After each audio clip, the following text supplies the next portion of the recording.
Okay. So let me begin by just saying how excited I am today to be interviewing two experts that are going to talk about the value of becoming certified family and couple psychologists. And I'm going to let you introduce yourself so that I don't screw it up. So please, Robin, you'd like to start? Just say hello. Okay. Sure. So I'm Robin Deutsch, and I am a psychologist in the Boston area, Newton, Massachusetts. And my interest in couple and family psychology is really embedded in the work I do with court-involved families. And I have in the past been a custody evaluator, but the most important thing is that I've trained many postdoctoral fellows at both Massachusetts General Hospital and at William James College, which is a professional psychology school, on how to do custody evaluations and work with court-involved families. And rather than just seeing it through a forensic lens, it's been really important for me and my students and my postdoctoral fellows to be able to really apply a systemic perspective and to understand how systemic competencies inform how they understand the families and the couples that we work with. So I'm coming at this from a little bit of a different place. I do work with families and couples who are either generally in the process of getting divorced or separated, or where there are family difficulties with parent-child contact problems. Well, I mean, I have lots of questions for you, but I just want Terry to introduce himself as well, certainly. Terry? Yes, thanks, Alan.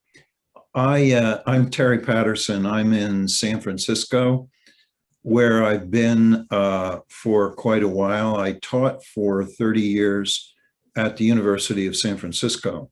And since leaving there 2 years ago, I've been in full-time practice, which is primarily at this point about 60% with couples and the rest with individuals and also families. I'm known, oddly enough, you might think, as one of the only psychologists in the San Francisco area that primarily specializes in couples and families. There aren't many who treat couples anymore. I particularly like Robin's comments about couple and family psychology coming from a systemic perspective.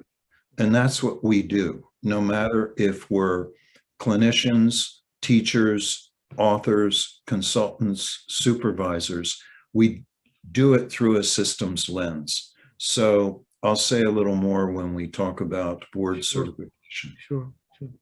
Well, Robin, I guess one of the questions I would have is why, if you've got the experience in forensic, why pursue certification in CFP? Mm-hmm. And I've tried to encourage all my postdoctoral fellows to do the same. Well, I think first of all, you know, it is a mark of sort of the highest professional achievement to be ABPP certified. And from my perspective, the couples and the systemic perspective that we're talking about, that lens that Terry referred to, and applying the couple and family psychological research to families in any kind of a situation couples and families is really important. And from my perspective, I'm a child and family forensic Mhm. psychologist. I don't think I could do the work without that orientation. And so what I care about is that I am seen by both in the academic world that I have been in and in the clinical world that I'm in and in the forensic world as having expertise in that area. And so being ABIP certified in couple and family is really that recognition. Mhm, mhm. Well, I was wondering, Terry, for you, when you see couples, do they understand what an ABIP, CFP is, or do they seek you out because you have that certification? Some seek me out for that reason, but to be honest, most will ask what this ABPP means. So I have to explain it to them. I always screen clients over the phone first. Mhm. So they ask, and one of the typical questions is, what are your credentials in this field to treat couples? Mm. I can immediately point to that. One thing I would say, first of all, I want to emphasize again what Robin said. You could do this entirely with her because she probably is saying almost everything I would say. But We're in the same wavelength. No, this is still very important. So we have the please. cross-country vibe going here. Yeah. So there are many benefits which I can tick off later about what substantially you can gain by becoming a board certified CFP. However, I want to appeal to everyone at the highest level. And the highest level that we practice at is ethics. Mm-hmm. So ethically speaking, having board certification means you walk the walk and talk the talk. You actually have the training and supervised experience to work in this specialty. So not everyone who, quote, sees couples has that training and experience. In California, marriage and family therapists at the master's level, God bless them, outnumber psychologists 4 to 1. And many of them, oddly enough, have very minimal experience in both the coursework and the supervised training to treat couples and families. So just on the surface, empirically speaking, we have a lot more of that experience. And there are psychologists out there who say, well, I've had a couple of courses and I've treated couples and families all my life, but I don't have the certification. Yeah. So to have the certification, the paper on the wall makes a huge difference from an ethical perspective and from the client's perspective. Right. And one more thing, from our allied health colleagues' perspective. So you would not say you are a neurologist nor a surgeon without being board certified. You can't just say, well, I've done a couple of brain surgeries. You have to have that credential. And ABEP is the only way in our field that you can demonstrate that. And I think that's such an important point. I mean, I know for myself, one of the things, just to be candid about it, is I wanted to have the opportunity to check myself with professionals questioning me during the evaluation portion of CFP, to see that I really do know what I'm doing, and I can have some confidence in that because I've been endorsed by people I respect. And that was just a very important thing for me. I mean, we could go into psychodynamic reasons for that, but the thing is that I really think that was critical in my development. So I just want to echo, I mean, Terry, to frame it as, through it, and the ethics lens is so important, because one of the first principles in the It APA is. Code of Ethics is competence. Right. And this is Yes. the way to show it and to demonstrate it if there's a question. Right.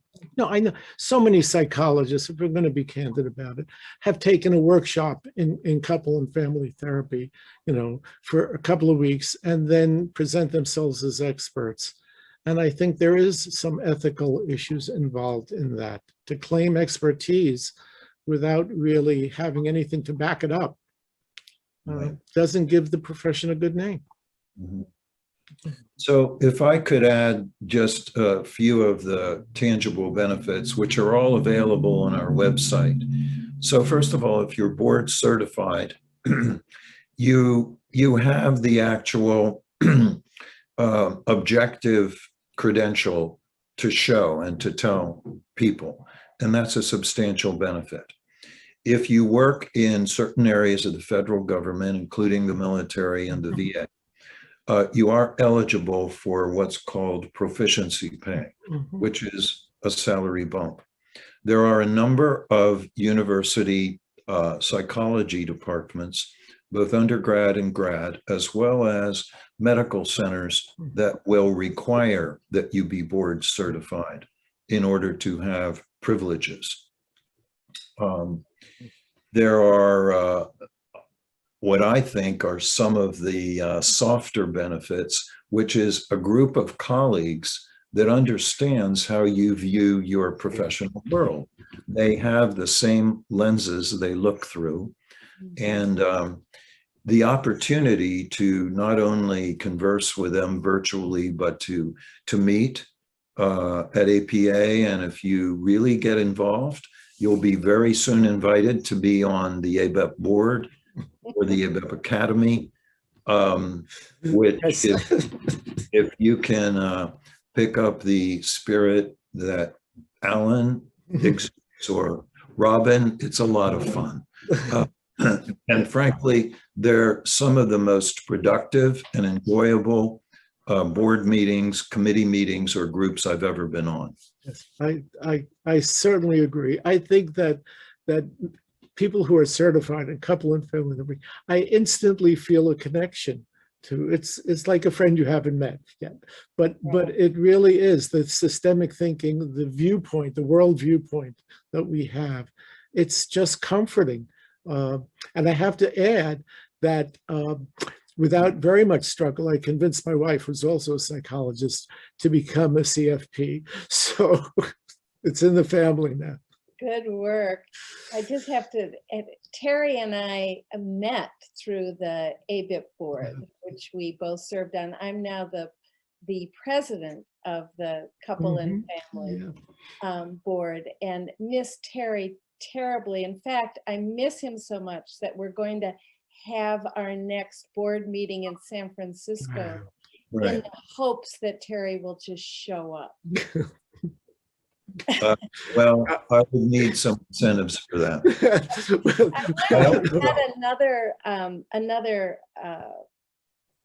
benefit of being board certified, and this actually doesn't just apply to couple and family, but it is an important way to be able to have more mobility as a psychologist.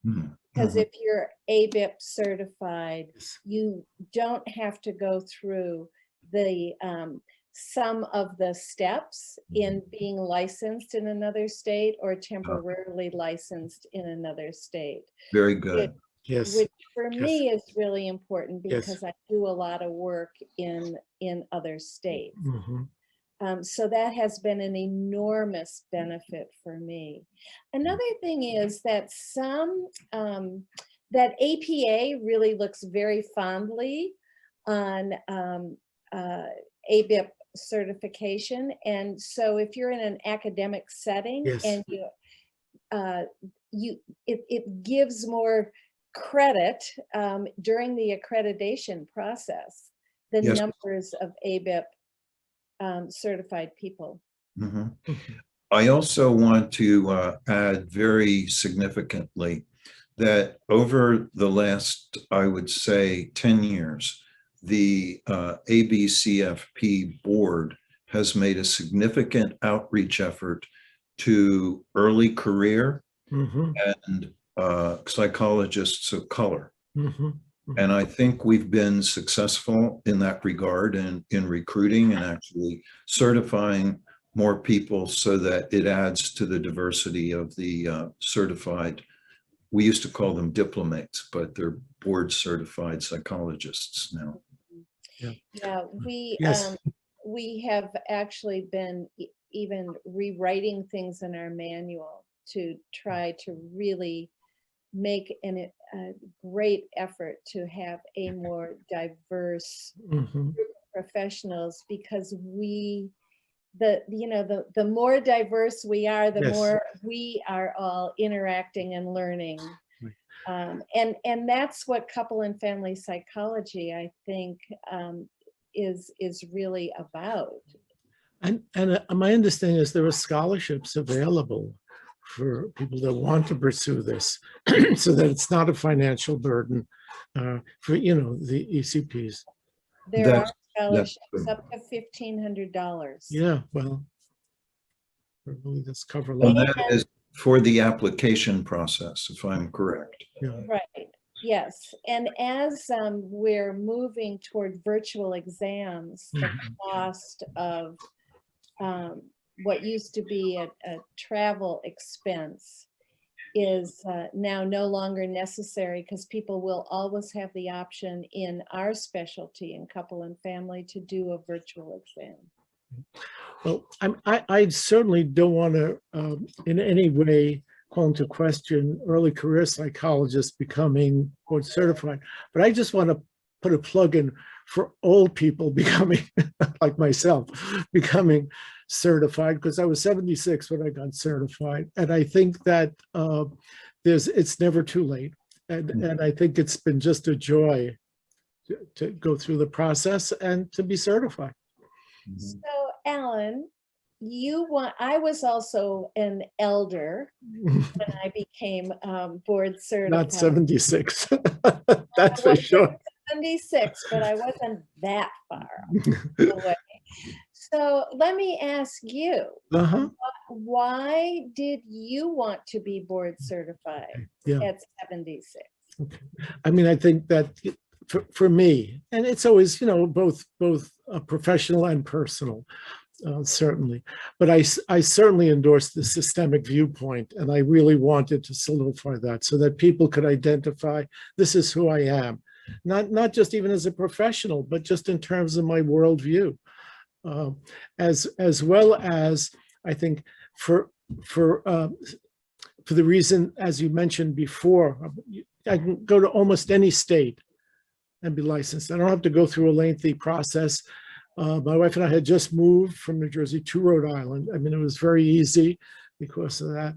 The other thing I think is I'm in academia, and it's valued. Even when APA comes to do the accreditation for programs, one of the things they look for is who in your faculty is ABPP certified, because that represents something, and people who are knowledgeable understand that it does. So I think those were some of the reasons why. And I guess that the other part was I just wanted to prove that an old person could do it. Well, I have no doubt you could, Alan. But also, I would say young persons, early career psychologists can do it. One thing we haven't mentioned is we also have a senior track. Yes. Yes. Which after 15 years, Yeah. the process is streamlined. Mm-hmm. And so for anyone, you can add up what age that might be, sort of not early, but not elder, but mid-career. It's possible to become certified through a much simpler process. Yes. Yes. So Yes. we might consider that. The final thing I would say as the main reason to do it, without sounding like too much of a goody two shoes, is because it's the right thing to do. Yeah. you know, Mhm. whether you can access the tangible benefits and get a salary increase or show people your love me wall, whatever it is, it's the right thing to do, to go through the process and learn. One thing we do, I always do, is learn from the candidates that I'm giving an exam to. It's a wonderful process. And I have interviewed, I could name them, some of the top people in the field, well known, who have gone through the process, and I learn a heck of a lot from them, and then establish colleagues and make friends. Yes. I want to just add two things. One is our process, even if you're not a senior candidate, is it's a wonderful process because you're talking about how your work applies, and you're talking about your theory. There's no written exam. So that is a benefit, whether you're a early career, whether you're a regular candidate or a senior candidate. There's only an oral exam after the practice sample. There are 3 stages that you go through. And so after the first 2 stages, which makes it not very onerous, really. It's like a learning experience as you go along. This was not like oral comps. Right. It's a very collegial oral exam process because as with so much learning. Yes, yes. And I think that you know, my examination, I was just touched with the approach to the whole thing, the professionalism that was evident. So yeah, I think people get afraid, and it's unfortunate. There's nothing to be afraid of. Yeah. We are known as the friendly board. Yes. That's really true. I've heard that from people on other boards that are more onerous in their process. And they call us the friendly board. I think it's a compliment from them, but I'll take it. We take it as a compliment. Absolutely. Absolutely. I want to add one other in relation to what Terry said about it's the right thing to do. Yes, yes. When I left Mass General Hospital, and I was pretty senior then, that was just 10 years ago, and I started a center at William James College, which is a professional psychology school. And it is the Center of Excellence for Children, Families, and the Law. And within 2 years, I was thinking, in order for this really to be a center of excellence, I need to be board certified to back it up, to walk the talk. And that was one of I wanted my postdoctoral fellows and all the people we served in so many ways to know this really was a center of excellence, and that there was proficiency in couple and family psychology that was guiding this center. Well, we're going to have to end in a moment, unfortunately, but I just want to get any final thoughts.